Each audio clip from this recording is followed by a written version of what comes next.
नमस्कार। मैं वीरेंद्र कुमार अधिवक्ता सभी दर्शकों श्रोताओं को मेरा प्यार भरा नमस्कार, सत श्री अकाल, जोहार।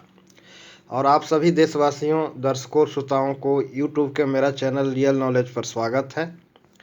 और आज मैं पुनः आप लोगों के समक्ष पूर्व की भांति एक संक्षिप्त चर्चा लेकर उपस्थित हूँ। और आज मैं जिस विषय पर चर्चा करने जा रहा हूँ वह चर्चा का विषय है सामाजिक परिवेश। तो आइए अब हम चर्चा की शुरुआत करते हैं। सामाजिक परिवेश पर चर्चा करने से पहले कुछ बातें समाज पर कर लेना आवश्यक है। तो आइए जानें समाज क्या है। समाज व्यक्तियों का एक संगठन है। अरस्तु ने कहा था, मनुष्य एक सामाजिक प्राणी है और वह स्वभाव से ही सामाजिक प्राणी है। मनुष्य आवश्यकतावश भी सामाजिक प्राणी है। मनुष्य के अस्तित्व प्रदान करना तथा अस्तित्वमान बनाए रखना समाज का महत्वपूर्ण काम है। और उत्तम जीवन के प्राप्ति के लिए मनुष्य समाज का गठन करता है। अर्थात समाज का उद्देश्य मनुष्य के उत्तम जीवन की सिद्धि है, उत्तम जीवन की प्राप्ति है। और इस उद्देश्य से समाज का गठन किया जाता है। मनुष्य की उत्पत्ति में समाज का ही हाथ होता है। अर्थात मनुष्य की उत्पत्ति समाज द्वारा किया जाता है, अस्तित्व प्रदान समाज द्वारा किया जाता है और उसे समाज द्वारा ही अस्तित्वमान बनाए रखा जाता है। समाज दो प्राणी मिल करके एक मनुष्य को उत्पत्ति करते हैं और फिर उसकी आवश्यकताओं को पूर्ति करते हुए समाज उसे अस्तित्वमान बनाए रखता है। अस्तित्व प्रदान करना, अस्तित्वमान बनाए रखना, उसकी आवश्यकताओं को पूर्ति करना और उत्तम जीवन की सिद्धि के लिए समाज अत्यंत आवश्यक होता है। समाज के बिना मनुष्य अपूर्ण होता है और अपनी उद्देश्यों की, अपनी मकसद को सिद्ध करने में असमर्थ होता है। मनुष्य जीवन की सार्थकता, पूर्णता उसके उद्देश्य पूर्ति में ही है। अन्यथा मनुष्य अधूरा है, अपूर्ण है। व्यक्ति समाज का अभिन्न हिस्सा है। ठीक उसी प्रकार जैसे शरीर का कोई अंग शरीर से अलग अपना अस्तित्व कायम नहीं रख सकता, ठीक उसी प्रकार व्यक्ति भी समाज से अलग अपना अस्तित्व कायम नहीं रख सकता। समाज का अभिन्न हिस्सा है, ठीक उसी प्रकार व्यक्ति समाज का अभिन्न हिस्सा है। ठीक उसी प्रकार जैसा कि शरीर का अंग, शरीर के अंग की पूर्णता, उसके उद्देश्य सिद्धि, उसके जो कार्य हैं शरीर के सभी अंगों का, वह शरीर के साथ ही जुड़कर रहने में संभव है। जैसे हाथ का कार्य, पैर का कार्य, आँख का कार्य, उसी प्रकार समाज के अभिन्न हिस्सा होने के नाते मनुष्य अपने उद्देश्य की सिद्धि समाज में ही रहकर कर सकता है। अपने उद्देश्य की पूर्ति समाज में ही रहकर कर सकता है। इसलिए अरस्तु ने कहा था कि उत्तम जीवन की सिद्धि के लिए और मनुष्य के अस्तित्व प्रदान करने के लिए, अस्तित्वमान बनाए रखने में समाज की अहम भूमिका है। समाज का यह महत्वपूर्ण कार्य है। यानी मनुष्य समाज में ही अपना अस्तित्व कायम रख सकता है। और यह मनुष्य द्वारा निर्मित एक संगठन है और मनुष्य स्वभाव से भी सामाजिक प्राणी है और मानसिक स्तर पर भी एक सामाजिक प्राणी है। वह समाज से अलग विक्षिप्त रूप में, पागल रूप में रह सकता है। एक मनुष्य के रूप में वह समाज से अलग उसका अस्तित्व नहीं है। तो ये रहा समाज की परिभाषा। आइए अब हम बात करते हैं समाज के गठन का आधार। चूँकि समाज के बारे में मैंने अभी कहा कि मनुष्य एक सामाजिक प्राणी है स्वभाव से ही और आवश्यकतावश, जैसा कि अरस्तु ने भी कहा था। तो समाज के गठन का आधार है हमारी आवश्यकता पूर्ति, हमारी जीवन के उद्देश्य सिद्धि, उद्देश्य प्राप्ति और हमारी मूल स्वभाव। और इस समाज के प्राथमिक गठन के प्राथमिक कारण है। और द्वितीय कारण है हमारा दृष्टिकोण, हमारा नज़रिया, हमारी अवधारणाएं, हमारा मंतव्य। मनुष्य जाति की एक कॉमन फीचर्स होता है, कॉमन विशेषता होता है जो उसे पशुओं से भिन्न करता है। उसमें एक चिंतनशील पशुओं से इस बात पर भिन्न होता है कि मनुष्य के पास एक चिंतनशील मस्तिष्क होता है, यह पशुओं के पास नहीं होता। तो मनुष्य जाति की कॉमन फीचर्स, कॉमन विशेषताओं के आधार पर एक मनुष्य समाज का गठन होता है जो पशु समाज से भिन्न होता है। और उसमें भी मनुष्य समाज में भी अनेक समाज गठित होता है, जैसे कि आर्य समाज, ब्रह्म समाज, यहूदियों का समाज, हिंदू समाज, इस्लामिक समाज, साम्यवादी समाज आदि। तो समाज के गठन का एक कारण हमारी निजी जीवन की आवश्यकता पूर्ति, दूसरा हमारा स्वभाव, और एक अन्य द्वितीयक कारण हमारी विचारधारा, हमारी संस्कृति, हमारी मान्यताएं, हमारी दृष्टिकोण, हमारी अवधारणाएं आदि हैं। एक तरह के विचारधारा के लोग, एक तरह के संस्कृति के लोग, एक तरह के दृष्टिकोण को रखने वाले लोग, एक तरह के मंतव्य रखने वाले लोग, एक तरह के एटीट्यूड, नज़रिया रखने वाले लोग एक अलग समाज का निर्माण करते हैं। और दूसरी ओर दूसरे तरह के नज़रिया रखने वाले लोग, दूसरे तरह के अवधारणा रखने वाले लोग, दूसरे तरह के मंतव्य रखने वाले लोग, दूसरे तरह के दृष्टिकोण रखने वाले लोग एक दूसरे समाज का निर्माण करते हैं। इस प्रकार समाज के आधार पर व्यक्ति का अनेक वर्ग बन जाता है। अनेक समाज, जिसे हम अनेक व्यक्ति के अनेक वर्गों का अनेक नाम से सामाजिक नाम से जानते हैं, जैसे कि आर्य समाज, ब्रह्म समाज, यहूदी समाज, इस्लामिक समाज, हिंदू समाज, उसके बाद साम्यवादी समाज इत्यादि। तो हम कहना चाहते हैं, हम सबका यहाँ कहने का मतलब यह है कि समाज के गठन का द्वितीय कारण आधार संस्कृति, अवधारणाएं, मंतव्य, दृष्टिकोण, विचारधाराएं आदि हैं, एटीट्यूड आदि हैं। और एटीट्यूड के आधार पर, दृष्टिकोण के आधार पर, संस्कृति के आधार पर अलग अलग समाज का निर्माण होता है। और इन समाज के निर्माण के पीछे हमारी निजी जीवन की आवश्यकताओं की पूर्ति और जीवन के उद्देश्य की सीधी और उत्तम जीवन की प्राप्ति होता है। अब आइए हम बात करते हैं थोड़ा सा विस्तार से इस विषय पर कि हमारा समाज का गठन दृष्टिकोण के आधार पर, अवधारणा के आधार पर, मंतव्य के आधार पर, नज़रिया के आधार पर होता है। जैसे कि ब्रह्म समाज हुआ, आर्य समाज हुआ, यहूदी समाज हुआ, इस्लामिक समाज हुआ, हिंदू समाज हुआ। यह एक अलग अलग संस्कृति के आधार पर, अलग अलग विचारधारा के आधार पर गठित समाज है। यानी गठन का आधार हमारी विचारधाराएं, हमारी अवधारणाएं, हमारी मंतव्य, हमारा दृष्टिकोण, हमारी नज़रिया, एटीट्यूड होता है। नज़रिया, यहाँ नज़रिया शब्द का भी प्रयोग किया गया है। नज़रिया का मतलब है मनोवृत्ति, एटीट्यूड, मन की वृत्तियाँ। मनोवृत्ति दो शब्द से मिलने से बना है। मन की वृत्ति, मन की वृत्तियाँ। वृत्ति शब्द से तात्पर्य है सर्किल, गोलाकार घेरा क्षेत्र। यह मन द्वारा निर्मित एक सर्किल है, एक मन द्वारा निर्मित एक वृत्त है। यानी यह वृत्त मन द्वारा निर्मित एक दायरा है। उस दायरे के अधीन ही मन विचरण करता है और मन काम करता है, और उस दायरे के अधीन ही मन सोचता है, जिसको हम मनोवृत्ति कहते हैं।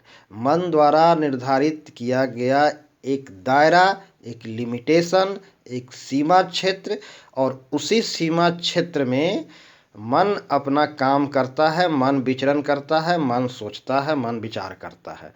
वह मनुष्य द्वारा निर्मित ही एक सीमा क्षेत्र है, एक दायरा है, एक लिमिटेशन है, जिसका हम मनोवृत्ति नाम देते हैं, अर्थात मन की वृत्तियाँ। और इन वृत्तियों के निर्माण हमारा अनुभव से होता है, हमारी ज्ञान से होता है, और परोक्षतः हमारी चिंतन से होता है। हम चिंतनशील प्राणी हैं, और चिंतन के आधार पर, मनन के आधार पर हम अपने मनोवृत्तियों का निर्माण कर सकते हैं, उसमें फेरबदल कर सकते हैं, उसमें उत्कृष्टता, उत्तमता ला सकते हैं। एक उत्तम समाज के निर्माण के लिए उत्तम मनोवृत्ति, उत्तम विचारधारा, उत्तम दृष्टिकोण का होना जरूरी है। और इसके लिए जवाबदेह है हमारी चिंतन। हम चिंतन के आधार पर, मनन के आधार पर हम वास्तविकता को थाह कर सकते हैं, पता कर सकते हैं। और जिस चैनल से मैं बात कर रहा हूँ, यह चैनल का नाम ही है रियल नॉलेज। यहाँ हम तथ्यों की बात करते हैं, वास्तविकता की बात करते हैं, जो वास्तविक है। और चूंकि हम सब जानते हैं कि चिंतन ही हमारा विचारधारा का निर्माण करता है, चिंतन ही हमारा दृष्टिकोण का निर्माण करता है, और हम चिंतन के द्वारा हम अपने दृष्टिकोण में, अपने मंतव्य में, अपने नज़रिया में उत्कृष्टता, उत्तमता ला सकते हैं। और उसी आधार पर एक उत्तम समाज का, एक उत्कृष्ट समाज का, एक सभ्य समाज का निर्माण संभव है। तो अब हम थोड़ा और विस्तार से इसको जानें। चूँकि हमारा विचारधारा पर, दृष्टिकोण पर, हमारी नज़रिया पर हमारा समाज का प्रभाव पड़ता है। अगर हम समाज को पर्सनिफिकेशन करें, हम उसका मानवीयकरण करें और समाज को एक मनुष्य मान लें, तो उस मनुष्य रूपी समाज का दृष्टिकोण, उस मनुष्य रूपी समाज का नज़रिया, उस मनुष्य रूपी समाज का अवधारणाएँ, उस मनुष्य रूपी समाज के विचारणाएँ, उस मनुष्य रूपी समाज के मंतव्य को हम सामाजिक परिवेश नाम देते हैं। सामाजिक परिवेश का मतलब है समाज के दृष्टिकोण, समाज के अवधारणाएँ, समाज के मंतव्य, समाज के नज़रिया, समाज के एटीट्यूड, समाज के मनोवृत्ति, यह सामाजिक परिवेश कहलाता है। और यह सामाजिक परिवेश का असर व्यक्ति पर गहरा पड़ता है। व्यक्ति का जन्म इन्हीं सामाजिक परिवेश में होता है और फिर वह व्यक्ति उसी सामाजिक परिवेश में रस बस जाता है, ढल जाता है, समायोजित हो जाता है, एडजस्ट हो जाता है और उसी के अनुकूल अनुरूप अपना जीवन जीता है। अगर किसी व्यक्ति को जिस समाज में जन्म होता है, उसके विचार, उस समाज के अवधारणाओं का, विचारधारा का, एटीट्यूड का, नज़रिया का उस व्यक्ति के पर बहुत गहरा प्रभाव पड़ता है और वह उसका व्यक्तित्व का हिस्सा बन जाता है। तो अगर एक समाज के व्यक्ति जो दूसरे समाज से भिन्न है और वह दूसरे समाज में जाता है, तो वहाँ उसके लिए जीना थोड़ा असहज हो जाता है, मुश्किल हो जाता है, वह जीना थोड़ा कठिन हो जाता है।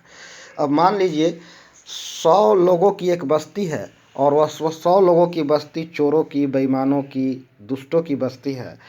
तो उस बस्ती में अगर कोई दूसरे समाज से व्यक्ति, इतर समाज से व्यक्ति आता है और वहाँ ईमानदारी, सत्यता की बात करता है, नैतिकता की बात करता है, तो वहाँ उन लोगों के समाज में जो दुष्ट को, दुर्जनों को, बेईमानों की, चोर उचेकों की समाज है, वहाँ पर यह नैतिकता, ईमानदारी और सत्यता की बात उन्हें कुछ भी समझ में नहीं आएगी।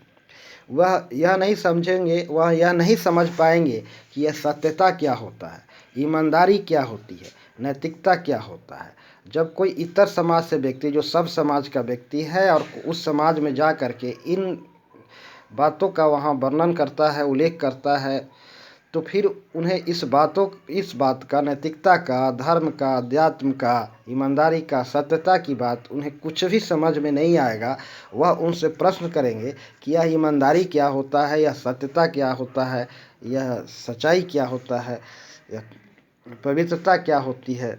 ये सब उनसे प्रश्न करेंगे, क्योंकि जिस बेईमान लोगों की समाज में, दुष्ट लोगों की समाज में, दुर्जन लोगों की समाज में इन बातों का कोई महत्व नहीं, इनका कोई आशय नहीं है, इनका कोई अभिप्राय नहीं है।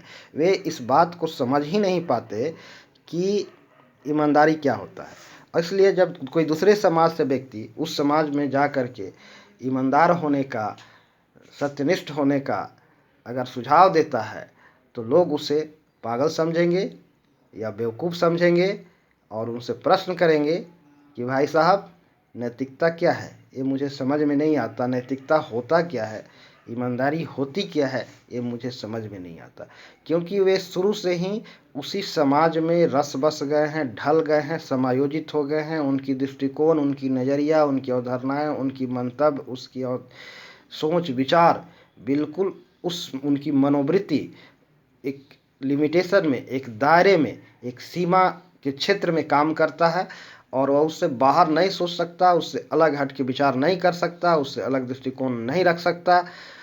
और यह एक साइकोलॉजिकल फैक्ट है, एक मनोवैज्ञानिक तथ्य है और रियलिटी है, यह सच्चाई है, यह वास्तविकता है। और मेरा चैनल रियल नॉलेज का उद्देश्य तथ्यों को प्रकट करना है, वास्तविकता का उल्लेख प्रकट करना है। और यहाँ कोई परिकल्पना आदि की बात नहीं होती है। तो यह एक साइकोलॉजिकल फैक्ट है।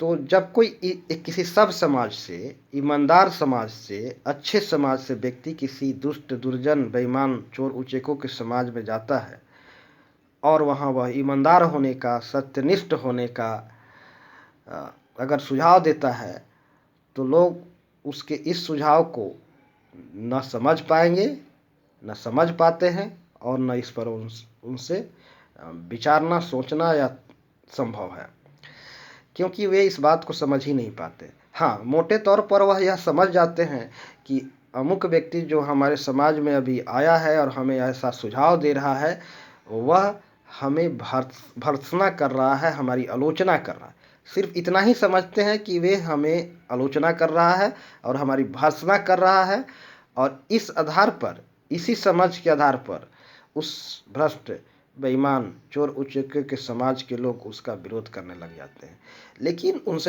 लेकिन वे यह नहीं समझ पाते हैं कि सच्चाई क्या है। उन सच्चाई का अर्थ, आशय, अभिप्राय उन्हें समझ में आता ही नहीं है, क्योंकि उनका दृष्टिकोण, उनके एटीट्यूड, उनकी नज़रिया, उनकी अवधारणाएं वो इस रूप में ढल गया है, इस रूप में वह अपने आप को एडजस्टमेंट कर लिया है, समायोजित कर लिया है।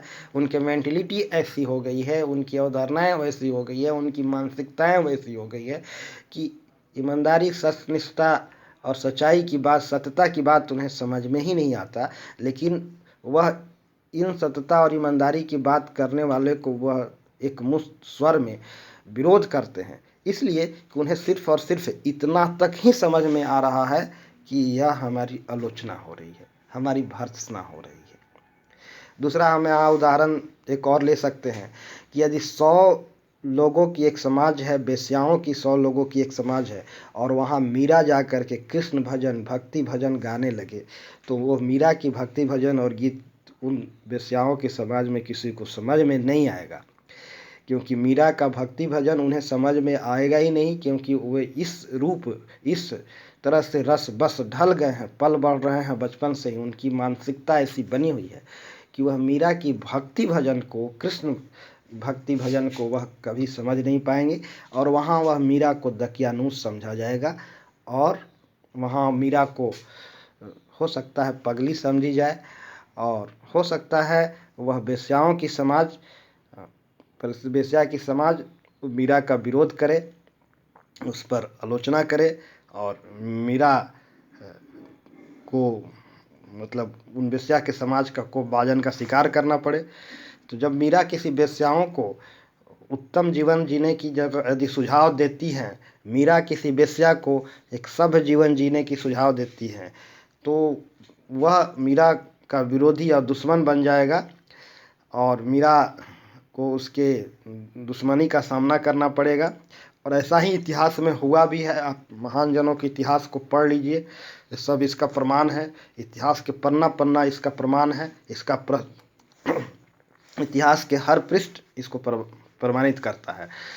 तो कहने का मतलब है कि मनुष्य का दृष्टिकोण के आधार पर, विचारधारा के आधार पर अलग अलग समाज बनता है, और अपने दृष्टिकोण और विचारधारा के अनुसार मनुष्य उस समाज में रस बस जाता है, और उसका नज़रिया और धारणाएं, मंतव्य में आसानी से परिवर्तन संभव नहीं है। इसके लिए घोर चिंतन मनन की ज़रूरत है। एक उत्कृष्ट समाज के निर्माण के लिए घोर चिंतन मनन की ज़रूरत है, एक उत्तम विचारधारा की ज़रूरत है, और इस दिशा में लेखकों, विचारकों और चिंतकों, विश्लेषकों की भूमिका अग्रगण्य है।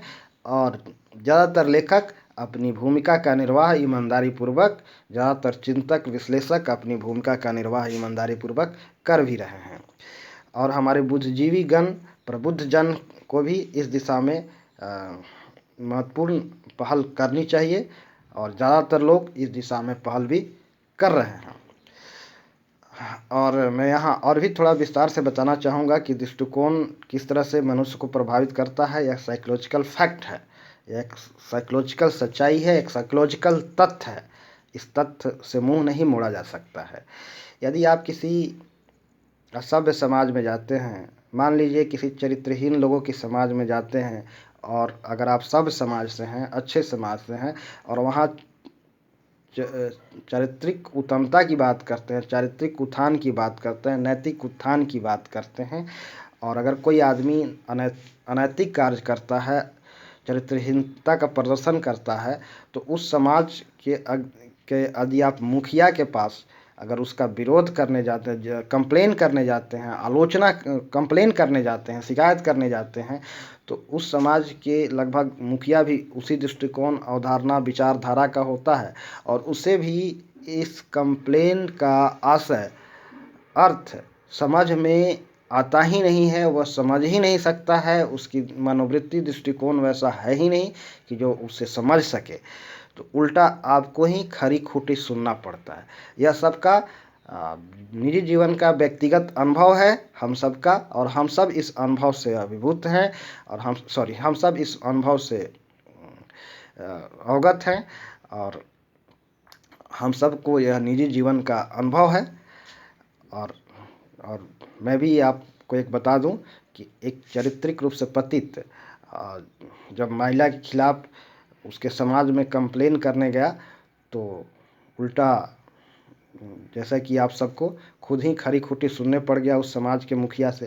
तो क्योंकि उस विचारधारा के लोग हैं, उसी दृष्टिकोण के लोग हैं, उसी मंतव्य के लोग हैं, जो उसी दृष्टिकोण में रस गए हैं, रस बस गए हैं, ढल गए हैं। उनकी मेंटलिटी वैसा बन गया है कि उससे अलग हट के सोच ही नहीं सकते हैं, उससे अलग विचार ही नहीं कर सकते हैं, उससे अलग अवधारणाएं नहीं ला सकते हैं।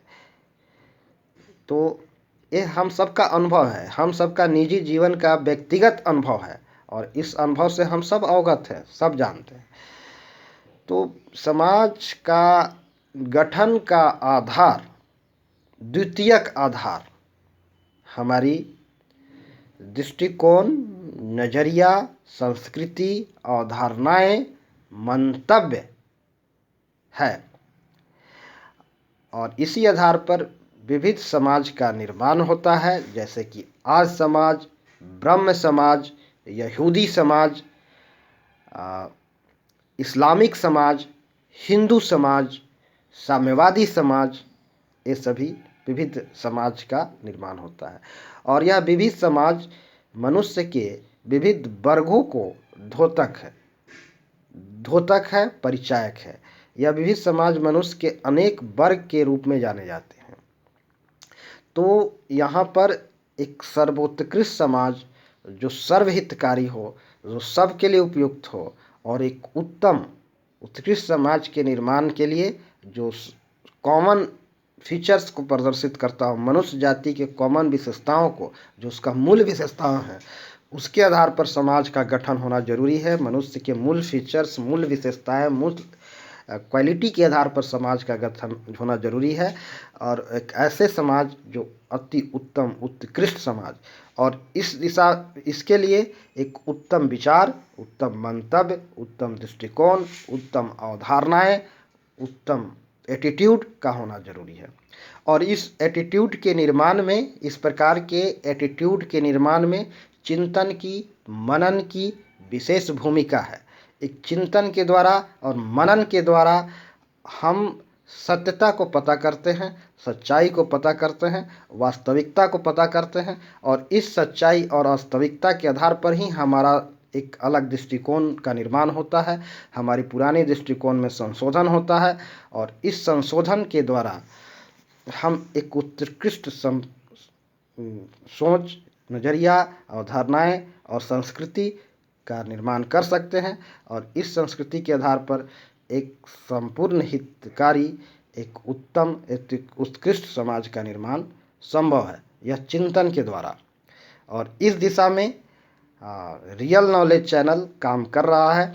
रियल नॉलेज का उद्देश्य ही है फैक्ट की चर्चा करना, वास्तविकता की चर्चा करना, रियलिटी को चर्चा करना, यानी तथ्यों को प्रकट करना यह रियल नॉलेज चैनल का उद्देश्य है। और इस नॉलेज से, इस दृष्टि से यह रियल नॉलेज चैनल काम कर रहा है। और इस दृष्टि से मैं हमेशा आप लोगों के समक्ष कोई ना कोई चर्चा लेकर उपस्थित रहूँगा।